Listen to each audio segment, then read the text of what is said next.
इस विश्लेषण में स्वागत है। आज हम एक बेहद ही रोमांचक सफर पर निकलने वाले हैं। मानव इतिहास की शुरुआत को समझने के लिए बिल्कुल एक जासूस की तरह सोचना पड़ता है। तो आइए उन छुपे हुए सुरंगों को ढूंढते हैं जो हमारे प्राचीन अतीत के बड़े बड़े राज खोलते हैं।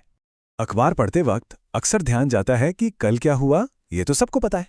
पिछले साल क्या हुआ था, इसके लिए भी किसी ऐसे व्यक्ति से बात की जा सकती है जिसकी याददाश्त अच्छी हो।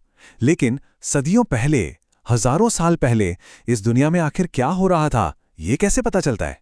ये एक ऐसा सवाल है जो किसी को भी अचानक सोचने पर मजबूर कर सकता है ना? तो आइए इन्हीं रहस्यों को सुलझाते हैं। हमारे आज के इस टाइम डिटेक्टिव सफर के मुख्य पड़ाव कुछ इस तरह होंगे। पहले, अतीत के रहस्य। दूसरा, प्रारंभिक लोग कहाँ रहते थे। तीसरा, अतीत के सुराग। चौथा, हमारे देश का नामकरण। और आखिर में इतिहास और तिथियों का गणित। शुरुआत करते हैं पहले विषय से, अतीत के रहस्य। इतिहासकार और पुरातत्वविद बिल्कुल आज के जासूसों की तरह ही काम करते हैं। बिखरे हुए सुरागों और स्रोतों के छोटे छोटे टुकड़ों को जोड़कर वो एक ऐसी दुनिया को वापस जिंदा करते हैं जो सदियों पहले ही खत्म हो चुकी है। एक बहुत ही दिलचस्प और सटीक कथन है। इतिहासकार और पुरातत्वविद उन जासूसों की तरह हैं जो इन सभी स्रोतों का प्रयोग सुराग के रूप में कर अतीत को जानने का प्रयास करते हैं। सच में इतिहास का अध्ययन करना एक बहुत ही रोमांचक कानूनी केस को सुलझाने से कम नहीं है। अब बढ़ते हैं आगे। प्रारंभिक लोग कहाँ रहते थे? किसी भी रहस्य को सुलझाने के लिए सबसे पहले सीन ऑफ द क्राइम या घटनास्थल को ठीक से समझना बहुत जरूरी होता है। अगर भारत के भौगोलिक विस्तार पर ध्यान दें तो नर्मदा नदी के आसपास का क्षेत्र उभर कर आता है, जहां लाखों साल पहले लोग आकर बसे थे। ये कुशल संग्राहक थे जो जंगलों की विशाल संपदा को अच्छी तरह जानते थे। फिर उत्तर पश्चिम की सुलेमान और किरखर पहाड़ियां आती हैं और विशाल सिंधु यानी इंडस तथा गंगा नदियों के किनारे। ये वही ठिकाने हैं जो हमारी प्राचीन कथाओं के सबसे अहम गवाह हैं। वक्त के इस पहिए को अगर क्रम में देखा जाए तो लगभग 8000 साल पहले सुलेमान और किरथार इलाकों में सबसे पहले गेहूं और जौ जैसी फसलें उगाना शुरू हुआ। उसके बाद करीब 4700 साल पहले सिंधु नदी के आसपास प्रारंभिक नगर फले फूले और फिर लगभग 2500 साल पहले गंगा घाटी में मगध जैसे विशाल और शक्तिशाली राज्य उभरकर सामने आए। प्राचीन काल में सफर करना आज के हवाई जहाज़ों जैसा आसान और सुरक्षित बिल्कुल नहीं था। लोगों को ऊंचे पर्वतों, नदियों और रेगिस्तान के जोखिम भरे रास्ते तय करने पड़ते थे। फिर भी यात्राएं रुकी नहीं। लोग रोजी रोजी की तलाश में या भूकंप जैसी आपदाओं से बचने के लिए निकलते थे। सेनाएं नए क्षेत्रों को जीतने के लिए निकलती थीं।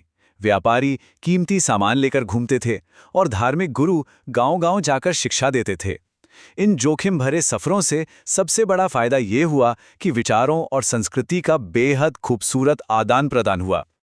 और अब आते हैं तीसरे हिस्से पर, अतीत के सुराग।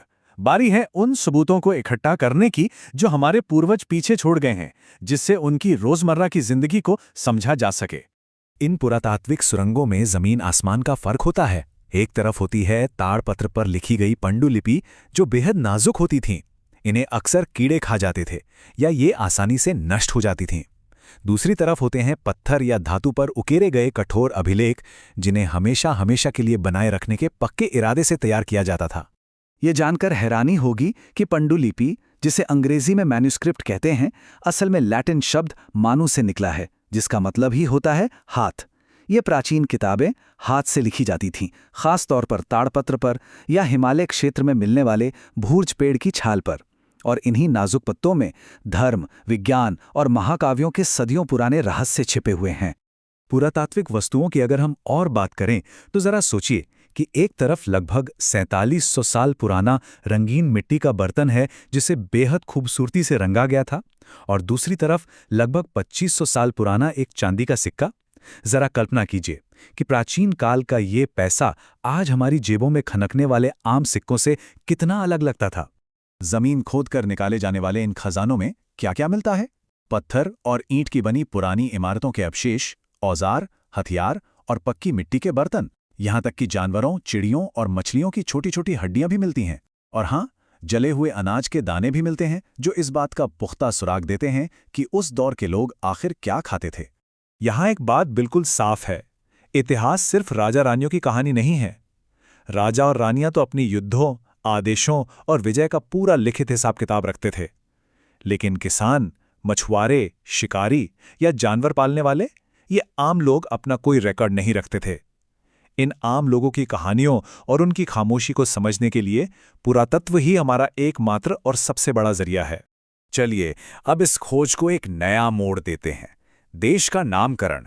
आइए अब इन नामों के पीछे छिपे हुए भाषाई रहस्यों को सुलझाते हैं। इन शब्दों का सफर ही अपने आप में हैरात अंगेज है। इंडिया शब्द इंदुस यानी सिंधु नदी से निकला है। लगभग 2500 साल पहले ईरानी और यूनानी लोगों ने इस नदी को हिंदोस या इंडोस पुकारा और इसके पूर्व में आने वाले क्षेत्र को इंडिया। वहीं भारत शब्द का प्रयोग उत्तर पश्चिम में रहने वाले लोगों के एक विशेष समूह के लिए होता था और इस समूह का जिक्र 3500 साल पुराने ऋग्वेद में ही मिलता है। अब हमारे आखिरी पड़ाव की तरफ चलते हैं, इतिहास और तिथियां। एक सच्चे जासूस के रूप में इस आखिरी पहेली को समझना बहुत जरूरी है कि इतिहासकार आखिर समय की गिनती करते कैसे हैं। तिथियों का गणित काफी सीधा सा है। ईसाई धर्म प्रवर्तक ईसा मसीह के जन्म से वर्ष की गिनती शुरू होती है। उनके जन्म से पहले के वक्त को बीसी यानी बिफोर क्राइस्ट कहते हैं, जिसे आजकल BCE भी यानी बिफोर कॉमन एरा भी लिखा जाता है। और जन्म के वक्त और उसके बाद के सालों को AD यानी एनो डोमिनी कहते हैं, जिसे अब आमतौर पर CE यानी कॉमन एरा कहा जाता है। कहीं कहीं BP यानी बिफोर प्रेजेंट का भी इस्तेमाल होता है, जिसका सीधा अर्थ है वर्तमान से पहले। अब सवाल ये उठता है कि विद्वान आखिर किसी अनजान लिपि को पढ़ते कैसे हैं। मिस्र का ये प्रसिद्ध चित्रात्मक लेख इसका एक लाजवाब उदाहरण है। इसमें यूनानी भाषा के नामों जैसे प्टोलेमी और क्लियोपेट्रा को कारतूश या एक स्पेशल फ्रेम के रूप में चिन्हित करके एक बिल्कुल ही अनजान भाषा के रहस्य पर से पर्दा उठाया गया था।